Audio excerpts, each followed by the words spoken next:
So let's go ahead and talk about section 9.3, which is the special probability density functions.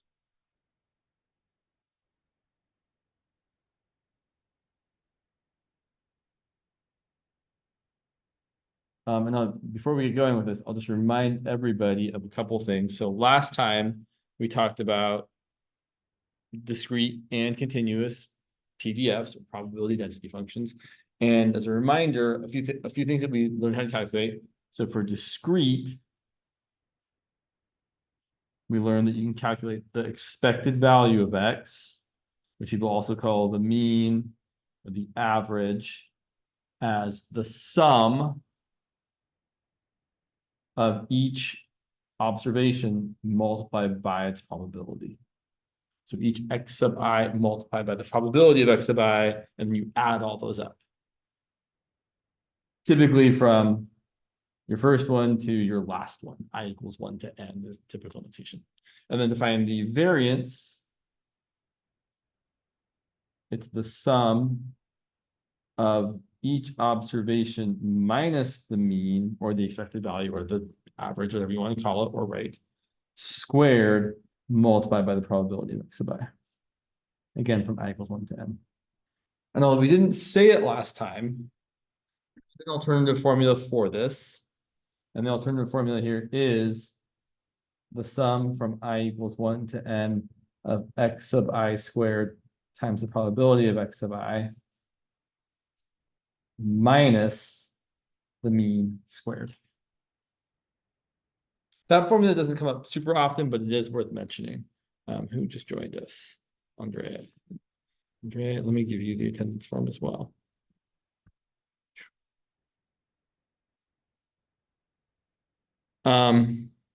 And then I don't think it really bears writing down, but I will write it down, that the standard deviation sigma is just equal to the square root of the variance.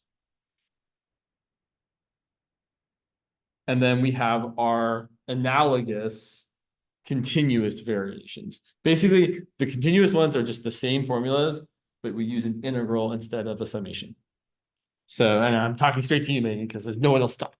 So the continuous versions are that if you have, so I should say, for a PDF f of x on the interval from a to b, we have that the expected value of x is equal to the integral from a to b of x times f of x dx. Just like for the discrete version, you're adding up all the x's times the p of x's. Same idea. And for the variance, it's going to be the integral from a to b of x minus the mean squared times f of x dx. Or the alternative version, which you definitely do want to use the alternative version for the integral because it's almost always easier. The integral from a to b of x squared times f of x dx minus the mean squared. Where that mean squared is after the integral. Just like up here. And finally, again, I don't think it really bears writing down, but the standard deviation is equal to the square root of the variance. Not the last thing. One other thing I should point out for each of these is that for both of these being PDFs, right, for this discrete one, the sum over all of your possible X sub i's, if you add up all the probabilities, what do all the probabilities have to add up to? Right. 1 or 100% if you want to think of it as a percent. We almost never think of it as a percent. It's always a probability. Similarly, for the continuous ones, the integral over your entire interval of the function also has to be 1. Cool.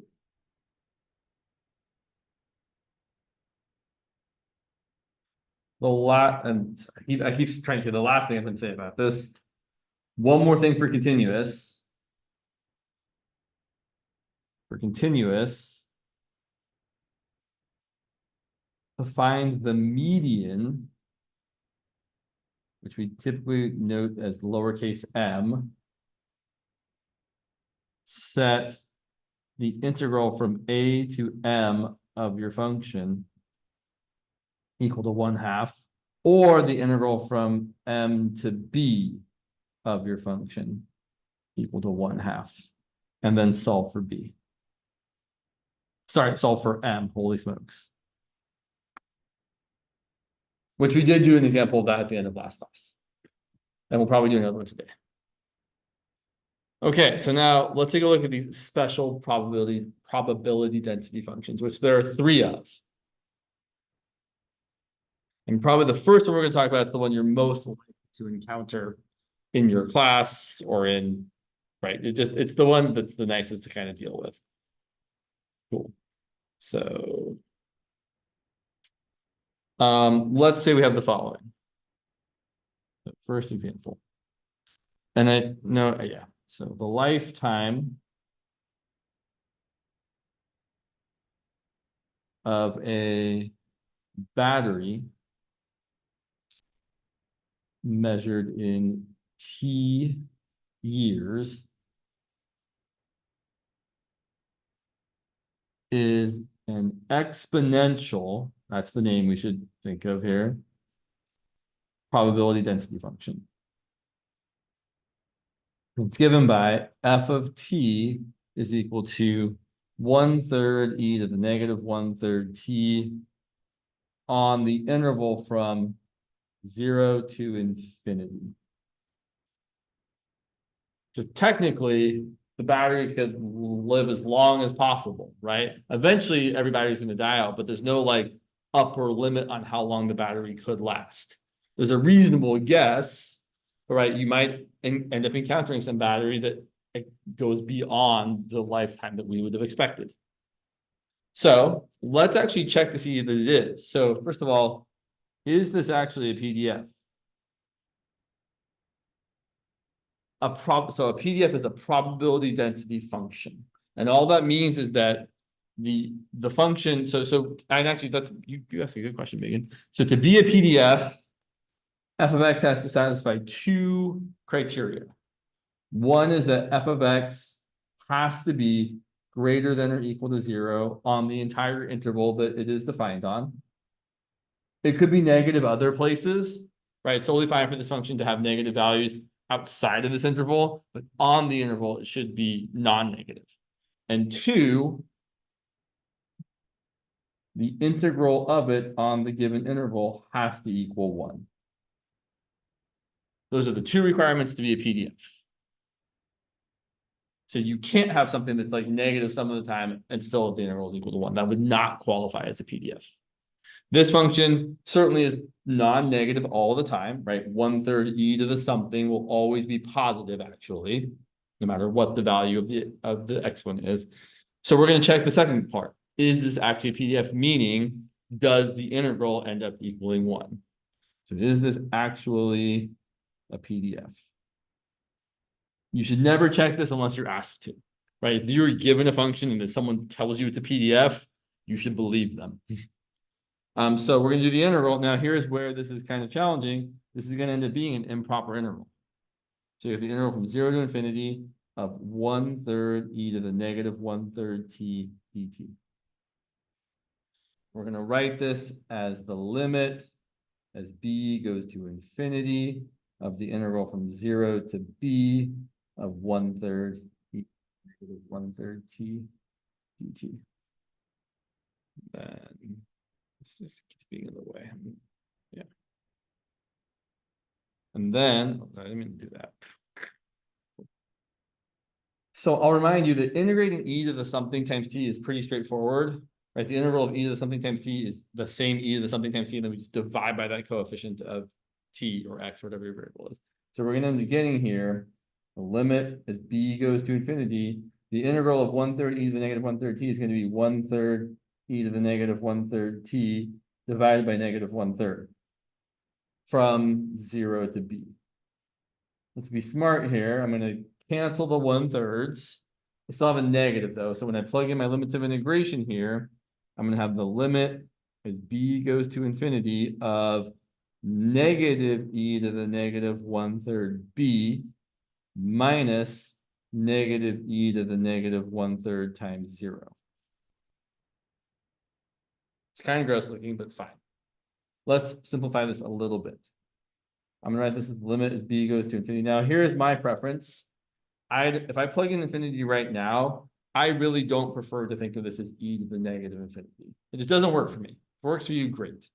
I would much rather write this as -1 over e to the positive 1/3 b.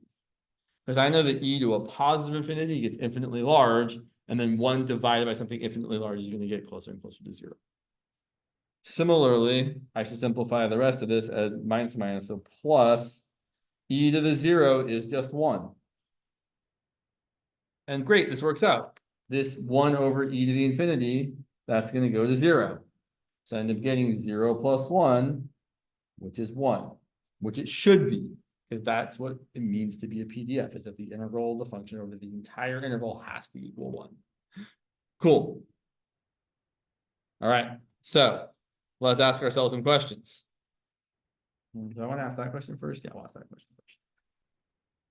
So also, now that we've found the integral, right, I will point out, so we don't have to do the same work every time. Let's notice here that the integral of this function is just negative e to the negative 1/3 t. Right, if you cancel the 1/3s. I'm pointing that out because we're going to do a couple more integrals with this, so we might as well not repeat the work again. So we might ask a question like, let's say that was question A. Question B here. What is the probability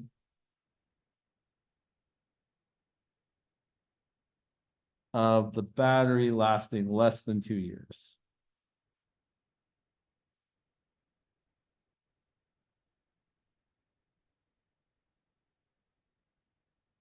So let me ask everybody. We should be doing the integral from where to where? Right, 0 to 2. I know. I mean, people on Zoom could also write in the chat or say words. You are allowed to say words. You can unmute yourself if you feel like it. It's not the button I want to press. There we go. Yeah. And same function is still 1/3 e to the negative 1/3 t dt. And now here's where we're going to use the work we already did. We know the integral of this is just negative e to the negative 1/3 t from 0 to 2. Plug in 2, get negative e to the negative 1/3 times 2 is 2/3 minus negative e to the 0. That ends up being plus 1, so 1 minus e to the negative 2/3. Which is not a super helpful answer, right? Like seeing that number, like, well, great, it's something. If you actually want to get an answer that makes a little bit more numerical sense, you could get it out of your calculator and say this is going to be approximately 0.487. So slightly less than 50% chance that the battery dies within 2 years. Okay. Here's why I really asked this question. What if instead we had said, what is the probability of the battery lasting longer than 2 years?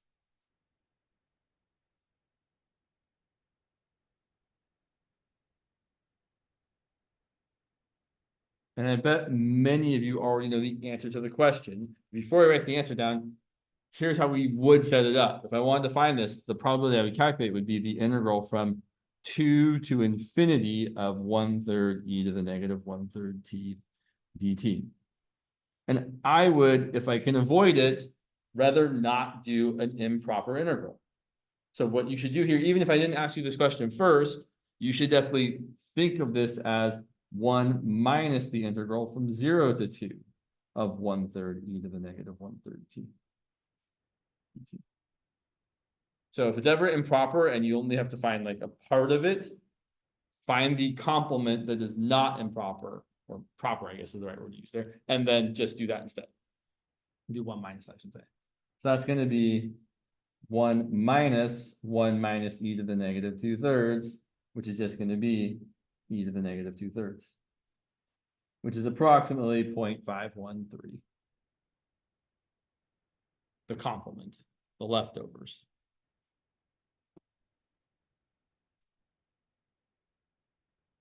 Let's find the median battery life. Not the mean, although we will do the mean, but we'll talk about the mean anyway. Let's find the median battery life.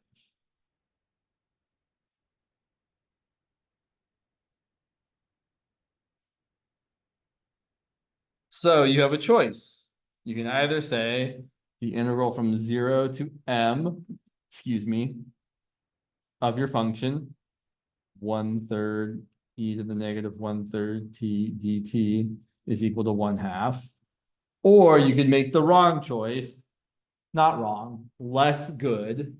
You can make the harder choice and set the integral from m to infinity of 1/3 e to the negative 1/3 t dt equal to 1/2.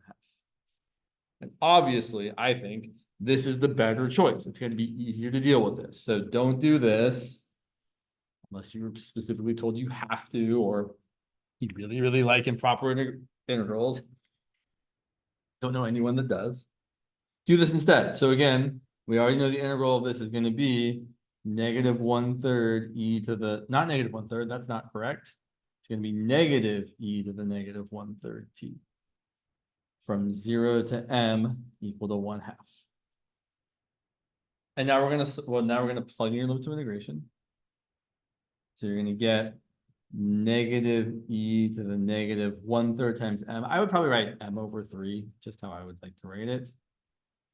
Minus negative e to the 0 equal to 1/2.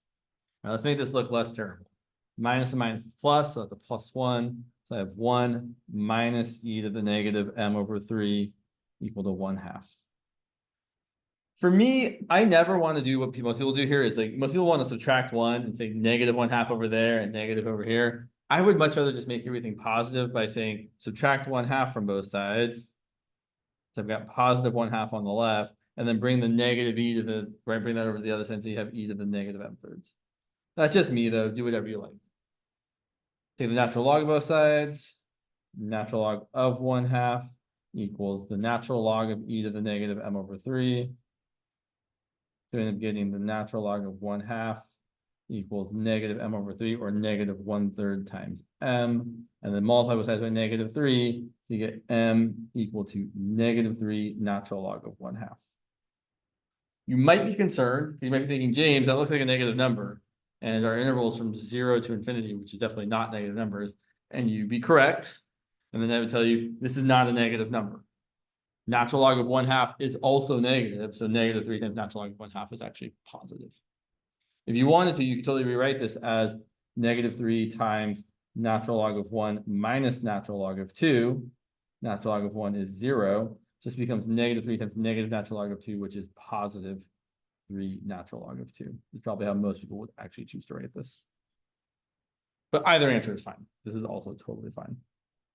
So there's your median. 3 natural log of 2, which is approximately 2.07.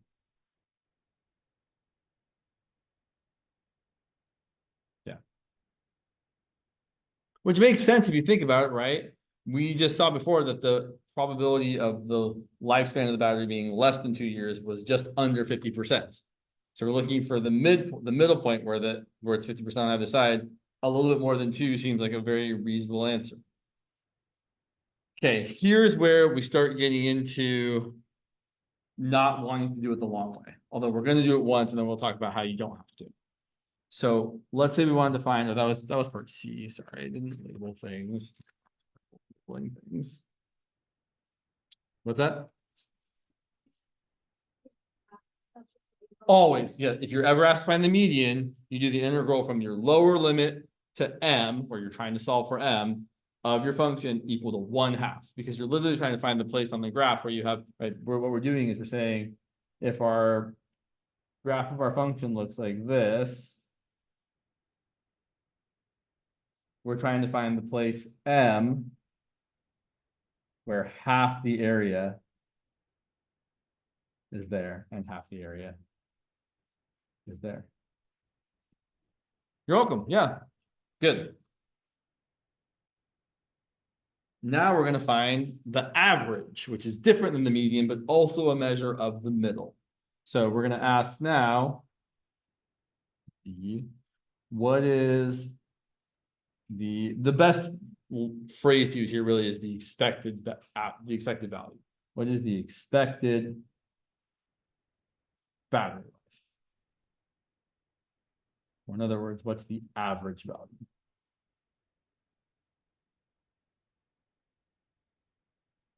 Well, great. We know how to calculate expected value. The expected value of how much time it's going to live is going to be the integral from over the entire interval of not just your function, but your variable times your function. It's going to be t times f of t, which in this case is going to be the integral from 0 to infinity of t times 1/3 e to the negative 1/3 t dt. This is a quick, well, no. Yeah, right. We already talked about expected value, how it's always just the integral of the variable times the function. Okay, so again, we have something that is improper. I will point, so actually, no, let's do that first. So we would first rewrite this as the limit is b goes to infinity of the integral from 0 to b of, yeah, t times 1/3 e to the negative 1/3 t dt. Now, the sad news here is that this integral requires integration by parts. So I'm going to not write down all the junk. I'm just going to keep, I like doing the integral off to the side. So let's do integration by parts for the integral of t times 1/3 e to the negative 1/3 t. And how am I going to choose to do this? Sure, yeah. I'm going to well, since I already know what the antiderivative of 1/3 e to the negative 1/3 t is, let's just make that my dv. So I'm going to let u equal t and dv equal the rest. I will fully admit that on another occasion, I might choose to let u equal 1/3 times t, and dv would just be e to the negative 1/3 t dt. It doesn't really matter where you put that constant multiple. You can even just bring it out in front of the whole integral in the first place. But I know that putting it here is kind of nice because I know that the antiderivative of this is going to be just negative e to the negative 1/3 t. So putting the constant there actually kind of makes this piece a little bit nicer. And then I'll have it over here. And du is going to be just dt. So this integral is going to equal u times v. So it's going to be negative t e to the negative 1/3 t minus the integral of v du. So negative e to the negative 1/3 t dt. Let's do a little bit of simplifying. I'm going to write this as, so I'm going to make an important change. I'm going to write this as negative t over e to the 1/3 t. And minus is plus. The integral of e to the negative 1/3 t is e to the negative 1/3 t divided by negative 1/3. I don't need the plus c here because I'm just using this to help me figure out what some other definite integral is. I don't really find any need to write plus c. I'm going to rewrite this a little bit too. This is going to be negative t over e to the 1/3 t minus 3 over e to the 1/3 t.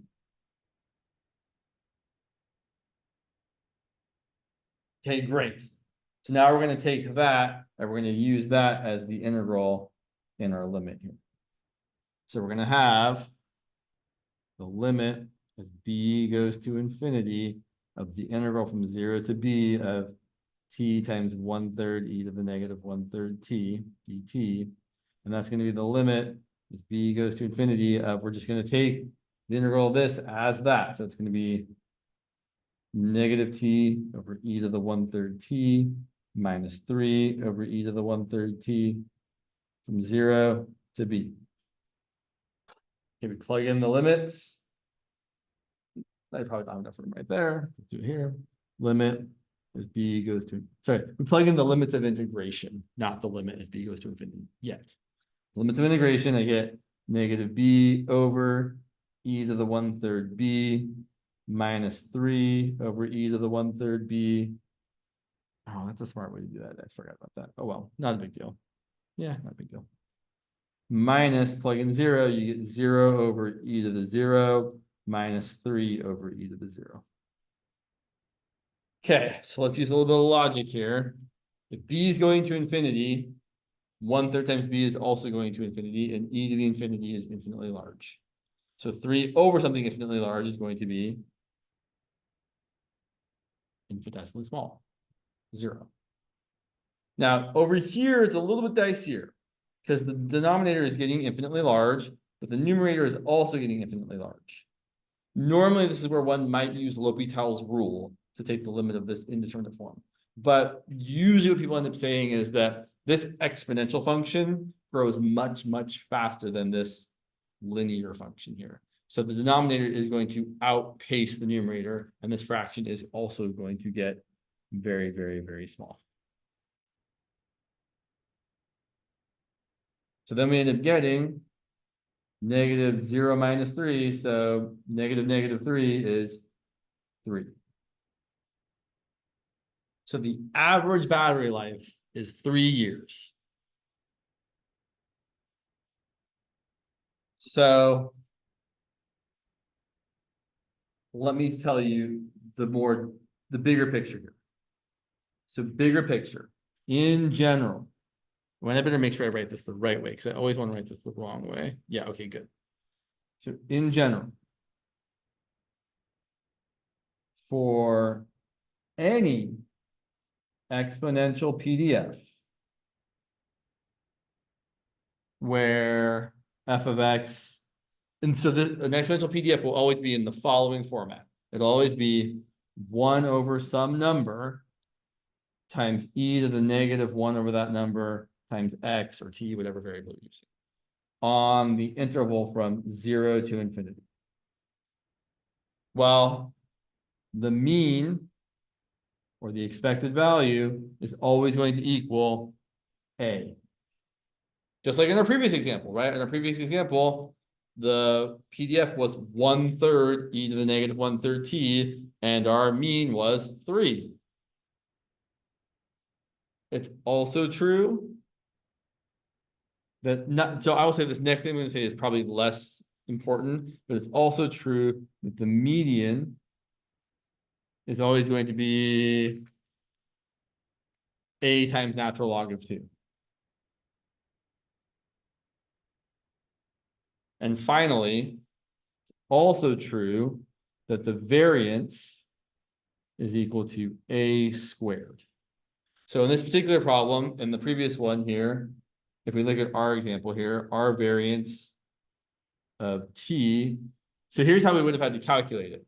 It would have been the integral from 0 to infinity. I'm going to use the alternate formula of t squared times 1/3 e to the negative 1/3 t dt minus the mean we just found, which was 3 squared. And this is terrible because to find this, you have to do integration by parts twice, and it's improper. Don't do that. This is going to end up being 18 minus 9, which is 9. Which then means that the standard deviation is equal to the square root of 9, which is 3. So people often say for this exponential PDF here, that the mean and the standard deviation are both equal to A. So both the mean and standard deviation are equal to A. So for example, yeah, I'll give you this example, and then I'm going to use the rest of it real quick. Except peek. So for example, find the mean, and it should be a real quick answer. You shouldn't be writing down any integrals for this problem. Find the mean and standard deviation of the PDF f of x equal to 8 e to the negative 8x on the interval from 0 to infinity. Find both of those. You probably should be able to finish that before I get back to the rest of it.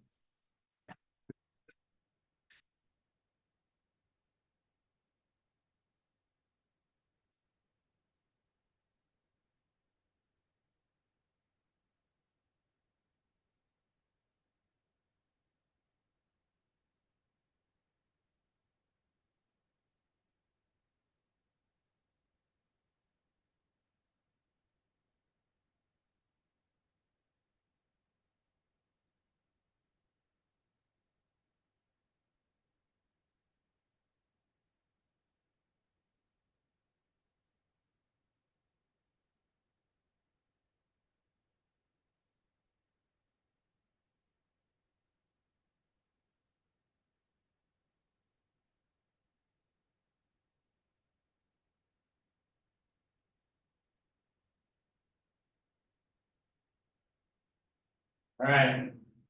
What's the folks on Zoom get? How about Zoom folks? Type your answer in the chat. Anybody brave enough to type your answer in the chat? You can type it privately too.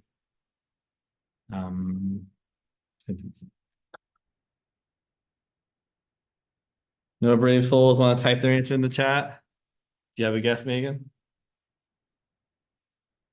It's not 8. Sure, fair enough. So if we think of this as 1 over a times e to the negative 1 over a times x, then what's 1 over a have to be equal to?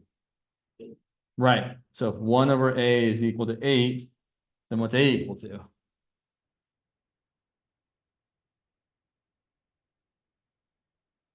Exactly.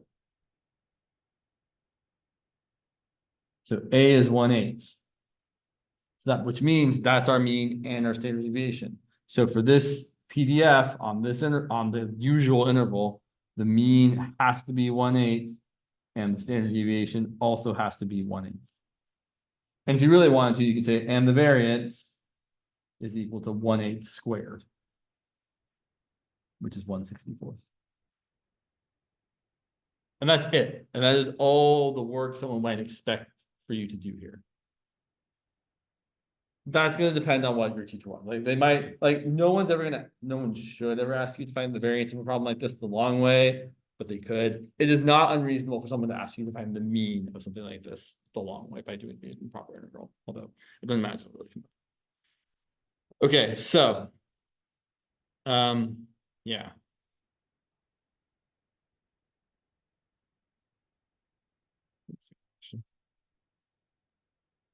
Let's talk about the other two special ones, which are less interesting or less kind of helpful, maybe. So we also have the following example. Do I have a number here? Sure. I'm trying to number things. Yeah, sure. Two. Okay.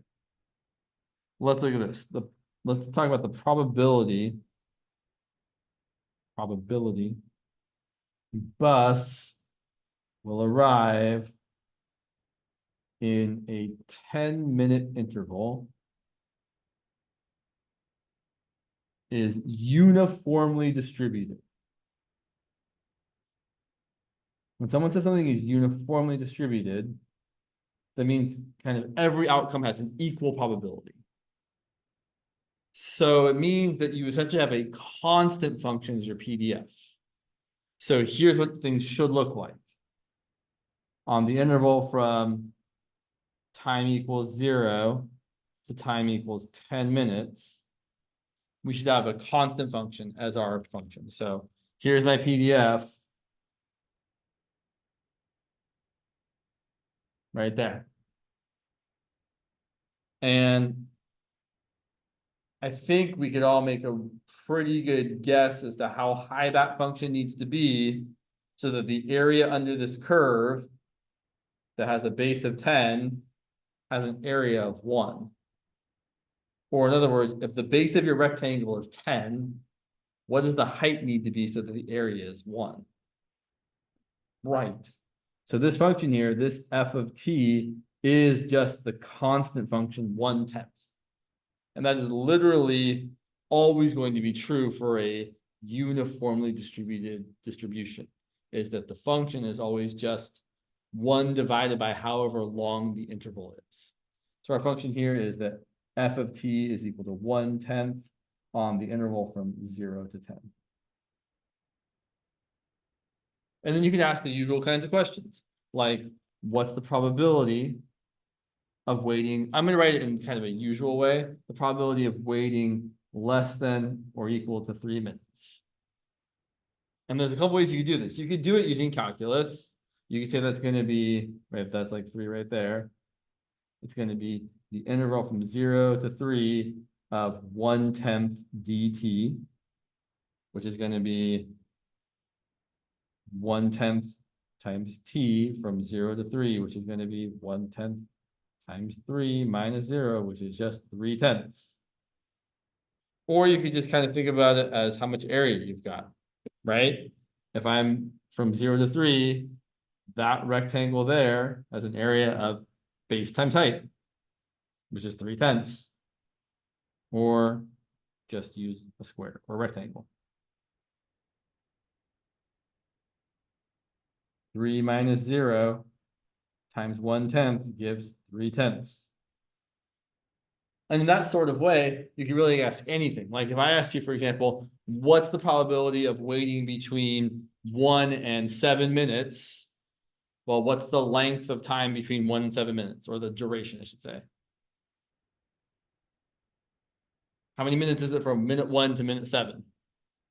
Less, actually. It's actually 6. Because we have to, so right, because we're saying that we're starting here at minute 1 and then ending here at minute 7. There's a 6-minute duration between basically the beginning of the first minute and the beginning of the 7th minute.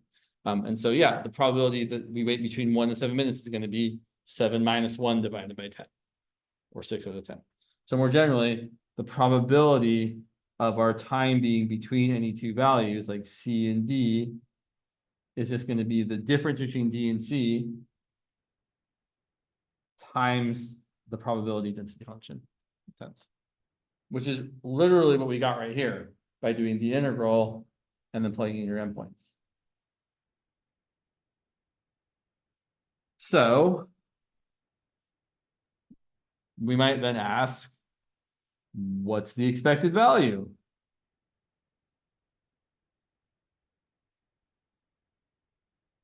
Well, if you were going to wait between 0 and 10 minutes and everything is equally likely, we would expect to wait on average 5 minutes, the literal middle. So the expected value here is just going to be 10 plus 0 divided by 2, which is 5.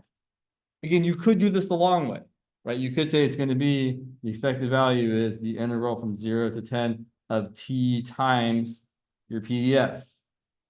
And then you integrate and you get t squared over 2 times 1/10 from 0 to 10. You plug in 10, you get 10 squared over 2 times 1/10. You plug in 0, you get 0 squared over 2 times 1/10. That ends up being 100 divided by 10. I should say 100 divided by 20, which is 5. But again, you should really just think of, for uniform distributions, the expected value is just the literal middle. So more generally, if you have, say, f of t or f of x, I'm saying f of t equal to 1 over b minus a on the interval from a to b, that's always what it's going to be like. Because if your interval's from a to b, then it's b minus a long, and your function is 1 over that. The expected value of, I should really use x here. Sorry, I know I start with a t. The expected value of x is exactly going to be the average. It's going to be a plus b divided by 2 every time. Similarly, oh, and I always forget the other formula. Sorry. I guess we could, how much time we got? Do we really know it? I'm getting like a million text messages from my wife. It's kind of killing me. Sorry, since like my phone keeps like making noise. I'm like, I know we have like a group text with our friend, and like she's probably texting her friend, and I'm always like looped in, but I'm like, stop it.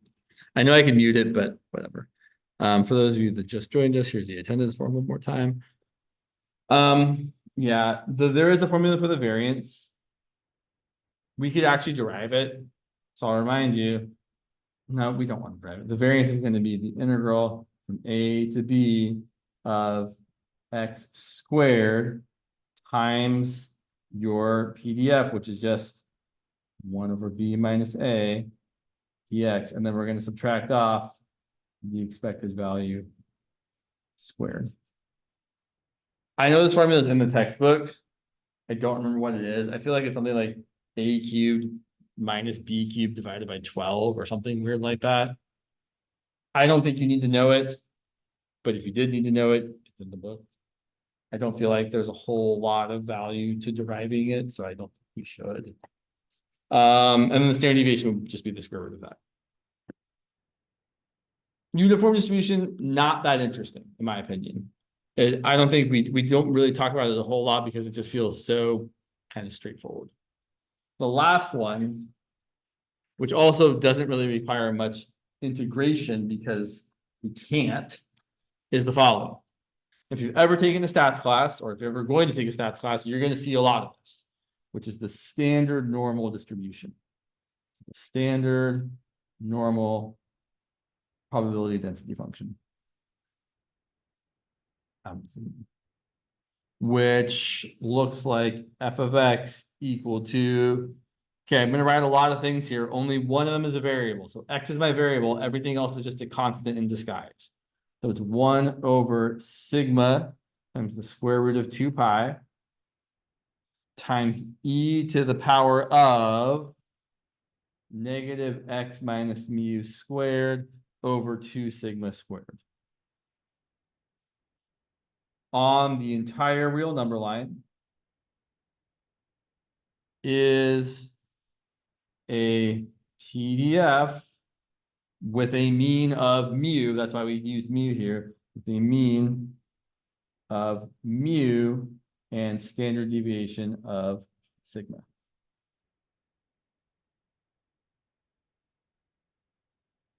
And it looks like this.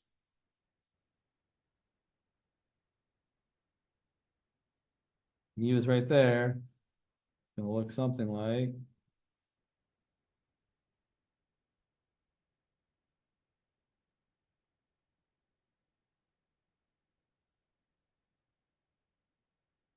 your typical bell-shaped curve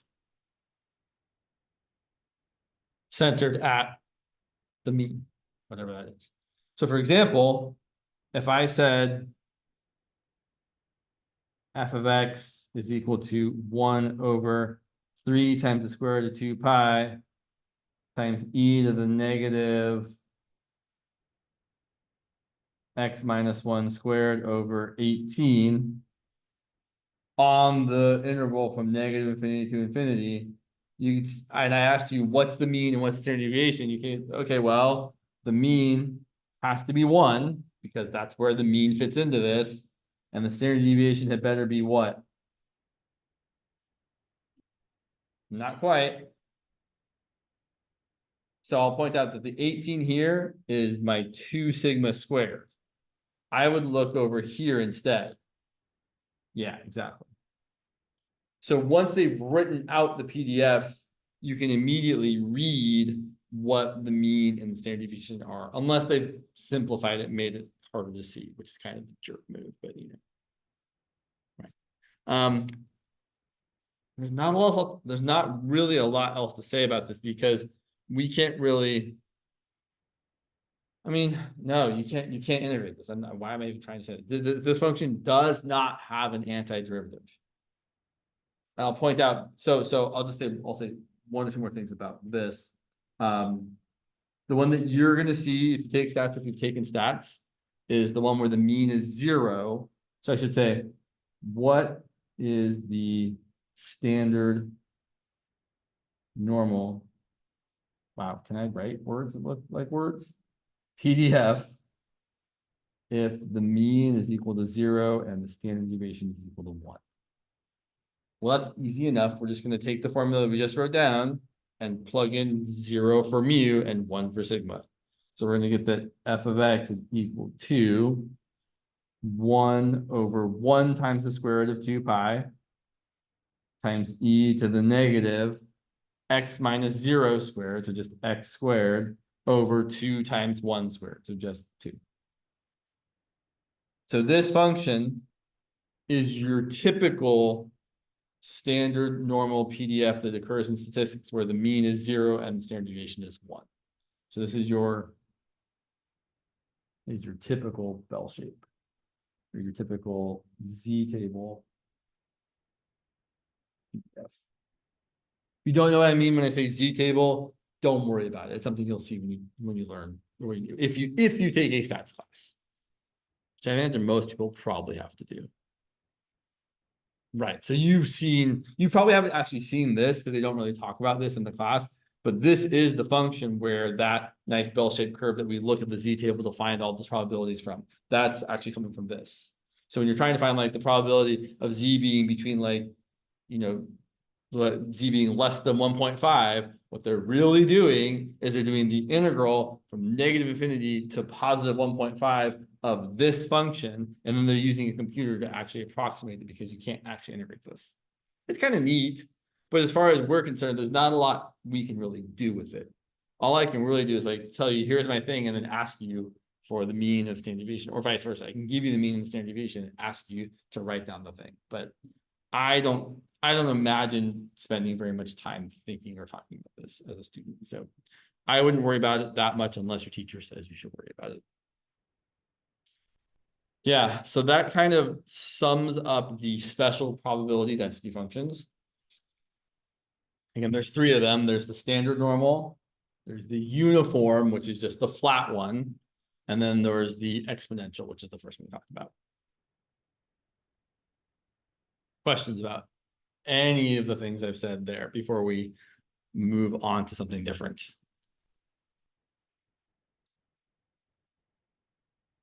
Anybody on the Zoom have a question? Okay. Let me see one thing here. So I noticed that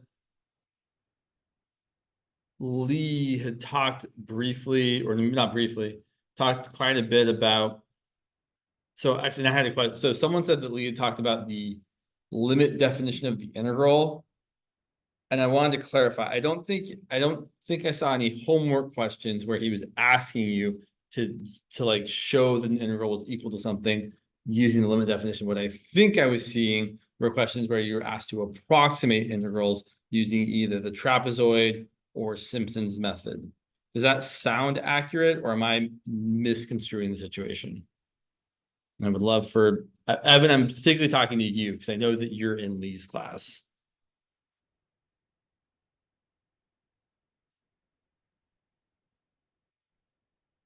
Evan, you there? I have the chat up. Okay, well, I'm not getting any response, so I'm just gonna let that go. That said, if that is something we need to come back and talk about, I'm happy to. I just don't know exactly where to go with that. So yeah, there was like a million things people asked about. So I think that kind of, in my opinion, sums up the things that have been covered in class. So, or at least I should say that not sums up, concludes what's been covered in most of your classes. Yeah, let's see here. Sorry, I keep trying to find the chat. You can go away. There we go. People asked, so we kind of talked about improper integrals today. Okay. I've got a couple ideas here. So one of the things someone wanted me to address was when to use partial fractions. So let's look at a couple examples of that, and then we can do some other things. So here's an example of an integral where you might think about using partial fractions. How do I know I should maybe consider partial fractions? Well, it's a rational function. So first and foremost, to use a partial fraction has to be a rational function. Polynomial divided by another polynomial. So 1 has to be rational. 2, you have to have it be a proper rational function. Meaning, so you know what a proper fraction is? So let me ask I'm asking you, Megan, because you're the only one here. Thanks for showing up. You get to answer all the questions. Is 3/4 a proper fraction? Yes, it is, because the numerator is less than the denominator. On the other hand, 5/4 would be improper. Even 4/4 would be improper because the number on top is bigger than or equal to the number on the bottom. So in the context of rational functions like this, being proper means the degree on top is less than the degree on the bottom. So it needs to be proper. Degree on top, strictly less than the degree on the bottom. Yes, exactly. So if we don't have an improper one, so I would say if it's improper, where the degree on top is bigger than or equal to, then we do polynomial division first. And then the remainder part, we typically then use in, partial fractions. So yeah, it being improper doesn't usually stop us from having to use partial fractions. It just means there's additional work to do before we get to use partial fractions. And then finally, what's the final here? Oh yeah, we have to be able to factor the denominator. Denominator factors. Denominator doesn't factor, then we can't do it. And then one more important thing you should always check before you actually do any of this. Before you do any of this, first check for a U sub. Because so I will say, being able to do it with a U sub doesn't prevent you from being able to use partial fractions.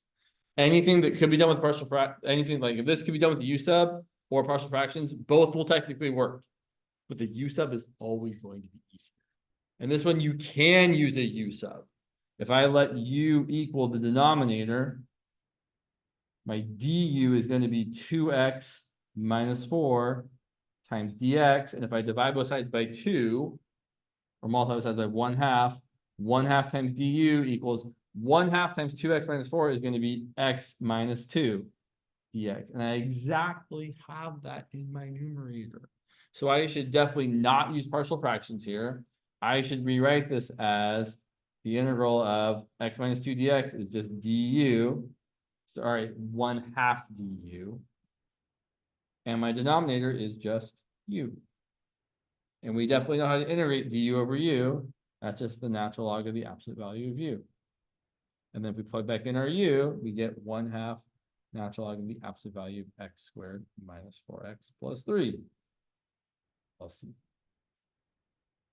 So before you start checking any of these things over here, check to see if you can do a u sub. If you can, great, do the u sub. If you can't, then we start trying to use partial fractions if it meets all of these criteria.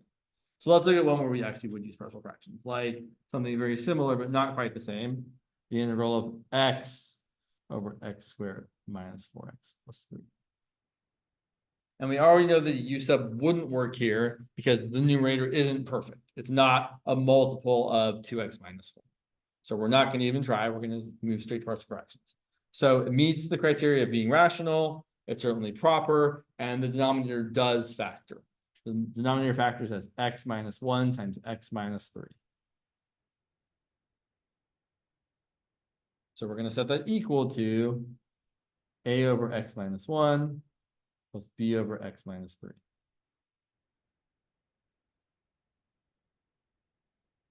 One second.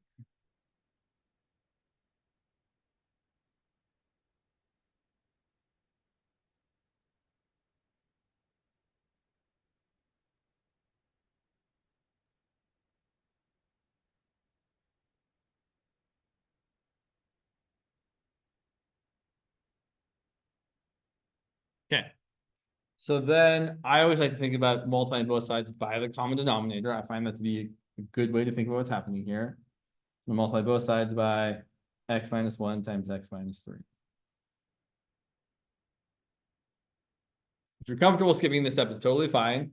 What ends up happening is the left-hand side always ends up being just the numerator, as is. The right-hand side, we have to do a little bit more. If you distribute here, distributing there, the x minus 1s cancel, and you get a times x minus 3. Distributing here, the x minus 3's cancel, and you get b times x minus 1. I would encourage you to then use the method I like, which is just using the convenient values of x. So we pick x equal to 3. On the left-hand side, we get 3. On the right-hand side, you get a times 0 plus b times 2. So 3 divided by 2 is equal to b. What's my other convenient value of x? Yeah. So here I'm going to get 1 equal to a times 1 minus 3 plus b times 0. You don't need to write the thing times 0 because you know it's going to be 0, but it's good to remind ourselves that that's what's actually happening. So then a is going to be negative 1/2. Then we go back and we rewrite the integral. So we know that x over x minus 1 times x minus 3 is equal to negative 1/2 over x minus 1 plus 3/2 over x minus 3. So my integral of x over x squared minus 4x plus 3 dx is going to equal the integral of negative 1/2 over x minus 1 plus 3/2 over x minus 3. I'm going to write my final answer, but then I'm going to go back and fill in a step that I've skipped. So my final answer here, skipping a step, is going to be negative 1/2 natural log of the absolute value of x minus 1 plus 3/2 natural log of the absolute value of x minus 3. Let's see. And I think it's perfectly fine to jump to that end answer. But if you like, you can do an intermediate step where you kind of like say, oh, I really have negative 1/2 times the integral of 1 over x minus 1 dx plus 3/2 times the integral of 1 over x minus 3 dx. And then it's a little more clear that how we're getting from here to there. But I don't think you need to write that step unless you want to. I don't think your teachers require you to write that step. I think your teacher is perfectly fine doing, yeah, I can go from there to there, no problem. So write as much or as little as you feel like you need to. Well, yeah, like it's totally fine to not write the step at all and just say,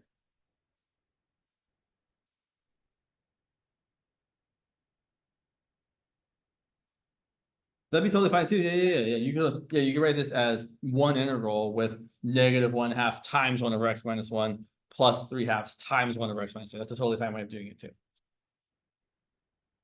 Let's look at one more example just to, because I know everyone, partial fractions are often a place where people have confusion. I haven't come up with an example though, so let me write out something real quick here. What am I going to do? That could be interesting. Sure, we'll do that. Let's see.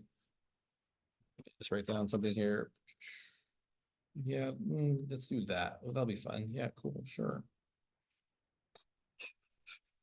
Sorry, I need to one minus. Okay, what's that? Okay, sure. Let's try this. So let me ask you, does the one from the exam have division first or not? Oh, it's right. Oh, okay. So it's not partial fractions. Okay, great. So yes, we'll look at this next one and then we can totally look back. So let's say we've got something like, let's make this kind of awful, but fine. It'll be awful. The integral of x to the x to the fourth plus 1, sure. Plus x plus 1. Why not? Divided by 4x cubed. Oh man, this is gonna be terrible. Let's make it let's make that a 8x to the fourth on top. Sure, okay. Sorry, I know I'm making up something awful, but there is a reason. I'm not just doing it to be awful, I promise. Let's say we've got that. 8x to the fourth plus x plus 1 divided by 4x cubed minus 4x squared plus x. I might end up manipulating the top midway if I need to make it super terrible. So I will point out here that the numerator has a higher degree than the denominator, so I am going to do polynomial division. I will also point out that the denominator does factor, so I can certainly pull out an x, and then the rest of it will actually factor as well. So doing the division, 8x to the fourth plus 0x cubed plus 0x, sorry, plus 1x, sorry, 0x squared plus 1x plus 1. I like to write out all the missing powers in my thing that's being divided into. Divided by, oh, geez, who came up with this? 4x cubed minus 4x squared plus x. Yeah, this will work out fine. Okay, so if you multiply, what do you multiply by 4x cubed? You get 8x to the fourth. I think it's going to be a 2x. 2x and 4x cubed is 8x to the fourth. 2x times negative 4x squared is negative 8x cubed. 2x times x is plus 2x squared. Then we subtract. That minus that is 0. That's why we picked it that way. 0x cubed minus negative 8x cubed is 8x cubed. 0x squared minus 2x squared is minus 2x squared. Bring down the x. Repeat the whole process. So now what do you multiply by 4x cubed to get 8x cubed? It's going to be 2. 2 times 4x cubed is 8x cubed. 2 times negative 4x squared is negative 8x squared. 2 times x is 2x. Subtract. That minus that, subtract. That minus that is 0. Negative 2x squared minus negative 8x squared is positive 6x squared. x minus 2x is minus x, and then bring down the 1. We're done with the division because our remaining thing here has a lesser degree than the divisor. So what this means is we're going to rewrite this integral as the quotient, 2x plus 2, plus the divisor, sorry, plus the remainder, 6x squared minus x plus 1, divided by the divisor, 4x cubed minus 4x squared plus x. And then this quotient part here, you just break off. That's going to be the integral of 2x plus 2 dx. And then this other part here, this is where you're going to have to do the partial fractions. So 6x squared minus x plus 1 over 4x cubed minus 4x squared plus x. This is going to end up being x squared plus 2x, right? Okay, let's do the partial fractions part here. And again, it's going to be a little bit gross. I will point out that my denominator factors as x times 4x squared minus 4x plus 1. I'm stupid. I'm not stupid. I was trying to make something clever, but it's not really that clever. Okay. And then this does factor further. This factors as x times 2x minus 1 squared.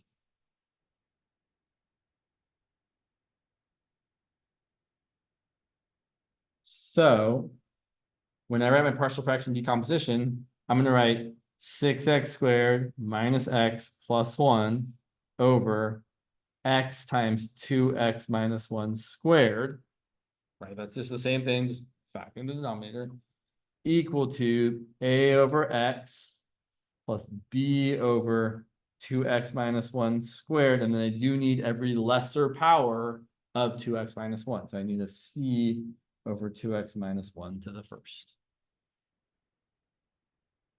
Just like last time, we're going to multiply both sides by the common denominator, x times 2x minus 1 squared. And just like last time, on the left-hand side, you're always going to get just whatever the numerator is. So the numerator on the left is 6x squared minus x plus 1.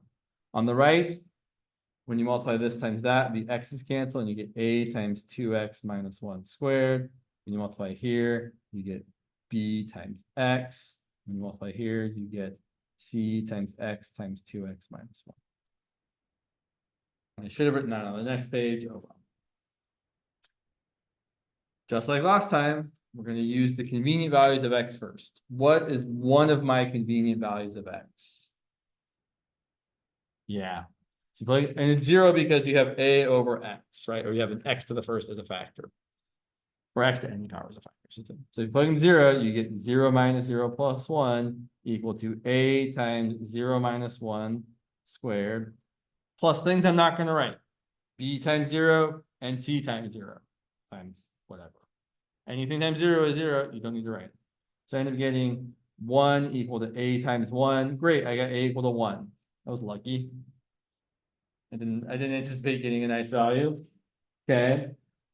Less nice, but still nice enough. What's the other nice value of x here? Yeah.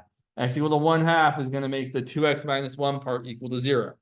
If I plug in x equal to 1/2, I have to be a little bit careful here. I'm going to have 6 times 1/2 squared minus 1/2 plus 1 equal to, when I plug in 1/2 there, I'm going to get 0. 2 times 1/2 is 1. 1 minus 1 is 0.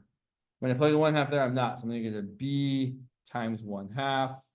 And then I'm going to get c times 1/2 times 0. So I'm not going to write that term. I'm going to simplify a little bit, but I'm going to be smart about this. Let's just multiply both sides by 2. So I'm going to have, watch for a second. I'm going to have 2 times 6 times 1/2 times 1/2 minus 1/2 plus 1 equal to b. If I distribute the 1/2, sorry, if I distribute the 2, one of those 1/2 will cancel there. So I'll have 6 times 1/2 minus 2 times 1/2 is 1 plus 2 times 1 is 2. So I get 3 minus 1 plus 2 is 2 plus 2, which is 4. The b is equal to 4. There are probably other ways of doing that, but that's the way I saw to do it.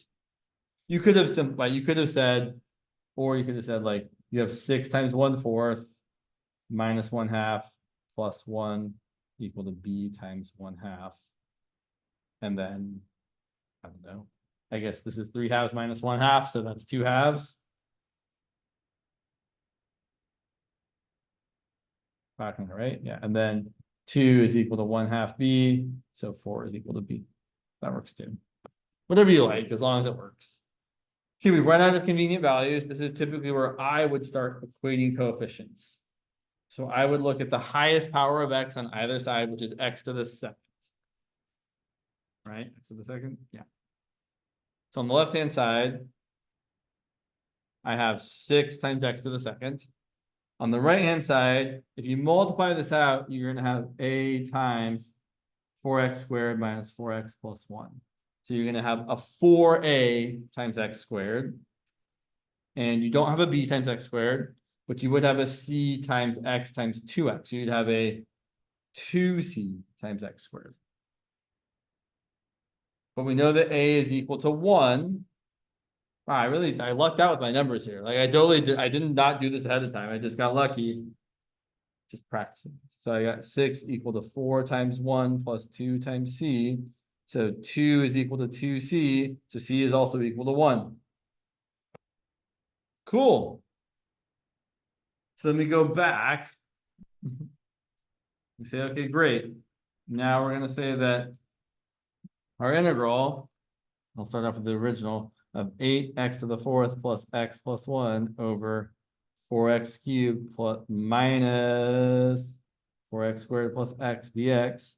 I should write this problem down. It's a pretty good problem. Is equal to the integral of 2x plus 2, right? We saw that 2x plus 2 part. I know I wrote what it was, but like, whatever. Plus a over x plus b, and b was 4, I think. Yeah, plus b over 2x minus 1 squared plus c, which was 1 over 2x minus 1. And now we're ready to do the integral. I feel like I should write this problem down. It's a good problem. So I'm going to end up with x squared plus 2x plus the natural log of the absolute value of x. Here, we really should be thinking of this as 4 times 2x minus 1 to the negative second.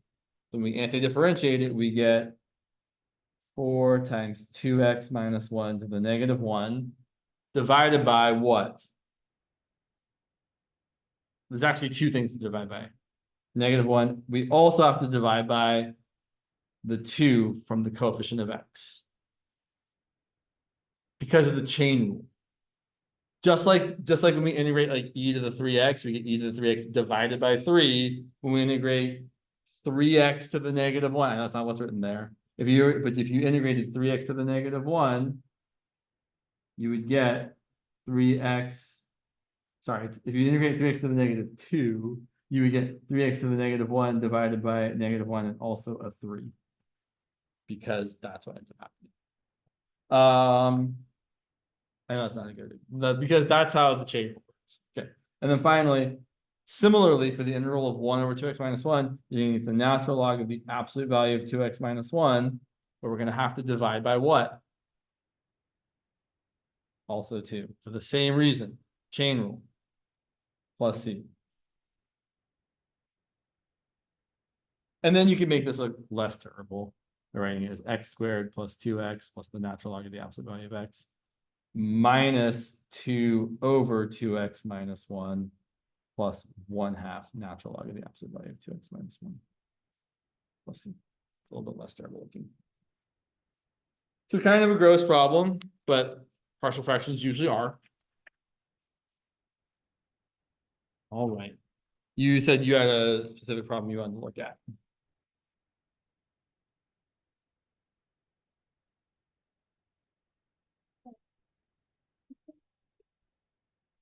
Yeah. So I'm going to change the problem. I'm not going to change it. I'm going to rewrite it how I would ask it on the test. I would ask it on a test as secant to the 7th x times tangent x dx, which is a harder way of writing it. Because the way that you said it, I think makes it a little bit more obvious what your U substitution choice should be.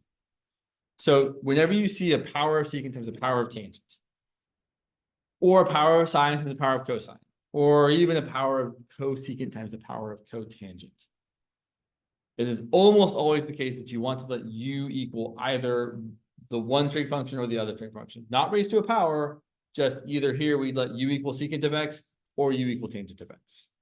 So here's how we decide which. Do either one. I'm going to make the wrong choice first, just to point out why it's wrong. If we let U equal tangent, then your du is going to be secant squared x dx.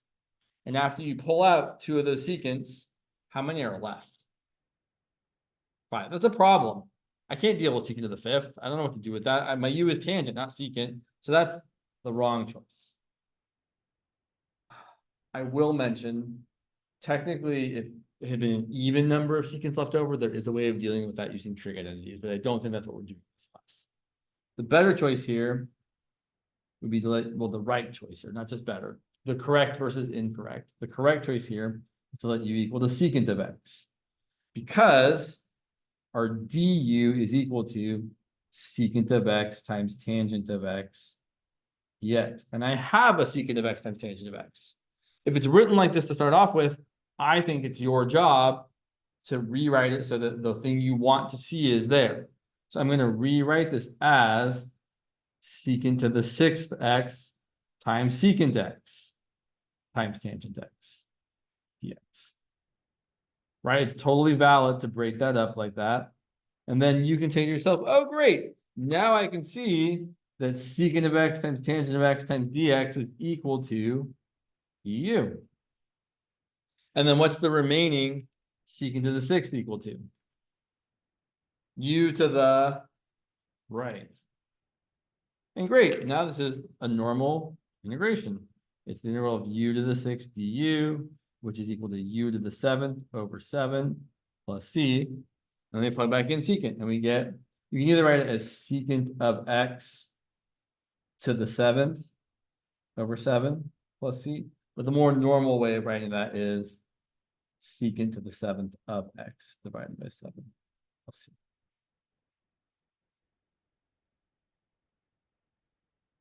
And again, the reason this is working the way it's working is because of the chain rule, right? If you took the derivative of, I'm going to write this as 1/7 secant of x to the 7th power. Well, the derivative of that's going to be 1/7 times the derivative of something to the 7th power is 7 times your something to the 6th times, thank you, the derivative of your something. And look, the 1/7 and the 7th cancel, and you get secant to the 6th times secant, which is secant to the 7th times tangent, which is exactly what the u substitution does. U substitution undoes the chaining. So to redo it, cool, you're welcome, yeah.